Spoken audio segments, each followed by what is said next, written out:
Sayaka, as a preface to the remarks that I'm making here, me figuring out how my life got wrecked. Well, as a preface, let me say that my wife and my son have suffered along with me. My wife I've been married to her for over 30 years now. She suffered all 30 years, having inherited this wrecked life that I've been thrown into, and she's been suffering as a result. And our son has suffered as well.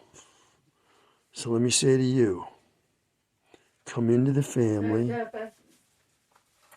as a friend for my wife. My wife has been ostracized just as I have. And my wife needs a friend. You know sign language? Join our family and be her friend. Be my friend, be our son's friend. Be this person I'm calling mommy, who is what? A protector and a defender of the helpless. I see you as being in a position in the world to play a role like that for us. And I gotta say, my wife now is doing things she never has done before. Like, I hear her sighing often under the weight of all the suffering she's endured. She's sighing as she never has in all the 30 years we've been married. And there's other things I don't even want to mention. So come into our family as our friend. As I've said before, if you love me, you're going to love my wife as well. You can't possibly love me without loving my wife, because I am me and my wife. That's who I am. So my camera just blinked out on me. I don't know if I just got what I was recording. I don't know if it's all gone or taken off my phone. I got hackers in my phone. I don't know who's doing this, but they're clearly not my friends. So, as I was saying, I seem to have all these problems, but they weren't mine. My mind is fine, okay? There's nothing wrong with my mind and the way it functions and the way I function, okay? But horrific things were happening to me.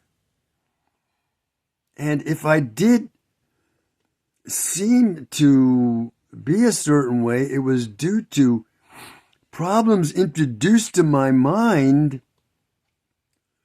that I had nothing to do with. You know, like with Freud, you have a little boy, right? And the father says to him, do not touch your penis on for any reason, okay? And so the boy, it flips inside his head, and his mind has a problem now. He's now sick with a neurosis because his penis symbolically becomes dogs, and he will not touch a dog, okay? Because this is a bizarre thing his father has said to him, and the result in his behavior is bizarre as well. Suddenly he doesn't want to touch dogs. So to cure the kid of this, you got to tell him, look, what your father told you about your penis is ridiculous. Touch your penis all you want. Somebody that the boy can trust and cares for him deeply and so on, and makes him feel safe, tells him these things, and slowly the boy realizes that the trusted person is the person with the right information. He goes back to touching his penis, and he's no longer afraid to touch dogs. Okay, that's the way that happens. Now, with me, I'm asleep when these horrific things go into my unconscious. I'm being raped while asleep by my own father. So if I'm doing things consciously, like what? Like I said in that example, I'm in that woman's house and I go to her kitchen table, take the damn photo, 2 foot by 3 foot photo of a nude woman off the wall. When she could come in, anybody could. Her daughter, anybody. I'm here. Oh, I meant to call you, but she comes in The picture's gone and I'm up in the room with it. Well, why did I do that? Because of what had happened to me. My mind was trying to figure it out. And for the same reason, I tried to get into that University of Maryland concert without a ticket. Because that man had been coming through my locked door. You see what I'm saying? And having sex with me. So I think, oh, I'll go into this concert without a ticket. Symbolically, I'm doing what had happened to me. And my mind is saying, well, that was okay. This should be okay too. But see, I look like I'm someone who's severely ill, but I'm not. I'm somebody who's been severely abused. And these things that I was doing occasionally that were the effect of that abuse, they were making me look very bad. But I was not the problem there. I wasn't. I was being severely abused in a way that I didn't understand. Now, that's the best I can do in an explanation. Now, there was more to what I was going to say. I said, my mother found me a room, and then, okay, the father goes down there and sexually abuses me, so what was I doing? My mother finds me a room out in College Park, and there sexual abuse is happening again. I mean, a lot of people, what do they call? Masturbation was called self-abuse. That was a euphemism for it. If you were masturbating, you were abusing yourself, self-abuse. So, what was I doing? Secretly, I'm doing this outrageous thing in this lady's house, abusing myself the way the father was abusing me, putting the thing back on the wall like nothing had happened and going on with my life the way he was doing, undiscovered, committing these outrageous acts like that. That was outrageous, let's face it. To take that photograph off the wall the way I did in that lady's house when she could have come home. And like I said, I tried to get into that concert without a ticket.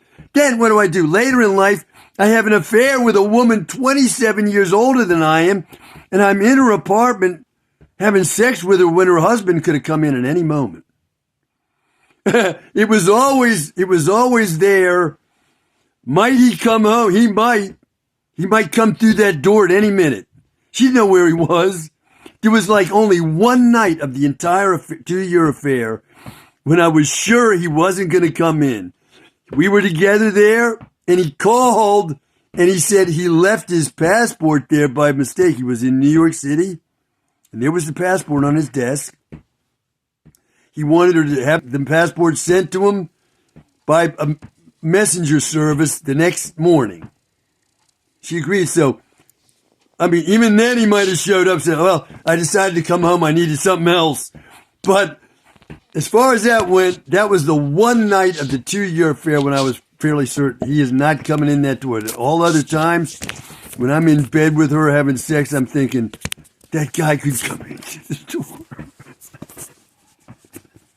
at any minute. And her daughter could too. She had a daughter my age. Let's say her daughter didn't tell her she was going to come home. She decided I didn't want to upset you. I needed this or that from my room. And she comes in while I'm there with her. Well, somebody could have come in the door of her apartment at any minute, okay? What's that a symbol for? That's a symbol for that demonic father having sex with me while he has me etherized. And what's he worried about the whole time? He's worried maybe I'm going to wake up unexpectedly from that ether. That's what he's worried about. And that communicates to me unconsciously this desire to reenact the whole experience by me having sex with this woman when that man could come through the door, her husband, at any minute, just the way I could have woken up at any minute while that monstrous man of the year of yours here in America was raping me while he had me asleep under ether. And of course, it goes without saying that he must also have been worried that some other member of the family might have woken up and wandered down to that part of the house and discovered that he was in there doing what he was doing. There you go. So what I was doing was trying to figure out what had happened to me. And this was making me look bad to others, I guess, but I finally did figure the thing out at around the age of 65. What good is that going to do me? I don't know. So, Sayaka, what good is that going to do me? Somehow you seem to become interested in me. I think that's wonderful, but it's been over 3 years and we're not together yet. What's going on with this? There's symbolism here. I'm saying to myself, the reason why we're not together is you're caught up in the same way of responding to me the way everybody else is. There's this thing about when people deal with me, the way I'm saying it is, they need to reject me. What I've been saying is, they need to trash me first. They need to reject me first. Where no matter how long it takes or what it takes, they're going to reject me and make sure that I am rejected, and then they're going to welcome me back. That's the pattern, and I haven't figured out why that is. Maybe they're saying you engaged in these homosexual acts and you're lying about it. We can clearly see that you've done these kind of things with the unconscious symbolism of your actions and things you're doing, and the way you behave and so on, the way you laugh inappropriately and so on. You're clearly somebody who engaged in this kind of sex, and you're lying about it, that you never did. So we're going to reject you. And then we're going to see, wait a minute, as we watch you afterward, we're going to say, we can clearly see the guy is not a homosexual. Time is going by and he's not one. He's saying that he isn't, and he isn't. So I'm accepted, but I got to go through this over and over, and I'm saying that I don't accept it. And well, let me finish. This is going on and on, but I can't help it. What's the hurry, right? I could be doing this for the remainder of my life until I pass away, right? So what's the hurry? So the only person who hasn't done that to me in my entire adult life is my wife. She's the only one. She never did that. She never did. And in fact, I rejected her. Out of the blue, I broke up with her. There was no reason she hadn't done anything. I just said I could do better. I never wanted an Asian woman. I didn't want an Asian woman, and I'm not hot to trot for her. I can do better. So I said, I'm almost done with my year at Gallaudet University. I'm going to break up with her. I can do better. Well, I found that I couldn't do better. And miraculously, what did she do? She counted the months. She says 4 months passed. I never counted them, but she called me up out of the blue, and I went back to her, and we've been married for over 30 years now. That's not an accomplishment. It's been 30 years like overnight. They went by because we've been saving each other's lives ever since we met. So, like I say, there's only one person in the entire world that I've known as an adult who did not trash me first and then honor me the way everybody else without exception has. So I'm saying to myself, it's starting to look, Sayaka, with 3 years having passed, that this could be the result of you trashing me in this way, even if you don't know what you're doing. You don't know what you're doing. You don't feel like you're trashing me. The interest is not there because I'm not doing what you would expect or whatever. And what'll happen with this is, if we're going to get together, you'll say, wait a minute, I've made a mistake with this guy. I'm changing my mind about him, and I'm going to go get him. Well, if that's happened, it will not work between us. It won't. Now, I'm not going to go on a long explanation, but every time that's happened, it doesn't work. The best example I have is basketball, because I was a basketball player. The way I'm symbolically interested in unifying my energy and force and life with the woman of my dreams, right? The goal of being a great basketball player was symbolically equivalent to that. As close as you could get, And what happened? Well, I get to this point where I'm going to try out for this team in my last year of high school. Now, I'm in my last years of life now, right? And I'm one of the better players out there. Everybody acknowledges that I am. And the coach cuts me from the team when he selects the team from those who try out. I was shocked, and so were other players. They said to me, "Well, the reason why he cut you is because he wants to develop younger players. He's got to think about the future. You know, you're good and so on, but he's got a team over years, you know, and he wants to bring younger players on so that they get experience, and in 3 years he's got a good team, not just this year. So that happens. Then maybe a month goes by. The season's already started and everything, and they're already playing games. I'm walking to the locker room one morning, and the coach is there in the entrance, and he stops me and he says, "Hey, AJ, one of the players on the team has developed academic problems, and he's no longer able to play for that reason. These academic problems mean that he can't be on the team. Now, would you like to come back on the team?" Well, I went back on the team, and that has taught me a lifelong lesson that was a bad idea. It was a waste of my time. Look, I know there are stories in sports. This guy did this failure, came back and did this, that, and the other. Rocky Marciano got knocked down, unheard of in professional boxing, came back to win. Okay? But in my case, this does not work. It doesn't work because the symbolism here, I'm going to say what it is right now. The symbolism here is I'm actually being rejected because of severe abuse I'm being subjected to and don't know, nor does anybody else. What are they doing? They're punishing me for having been abused. So this is not like what happens in sports when somebody's not quite good enough, they come back and make a victory. No, this is a deep, deep emotional thing. So that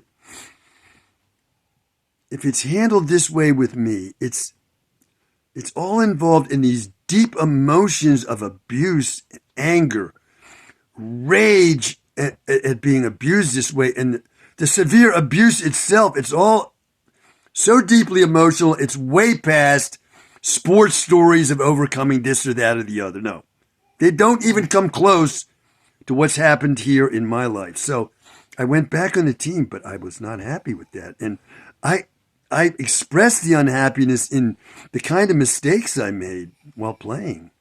These were clearly symbolic ways of saying I wasn't happy with what was going on in my life.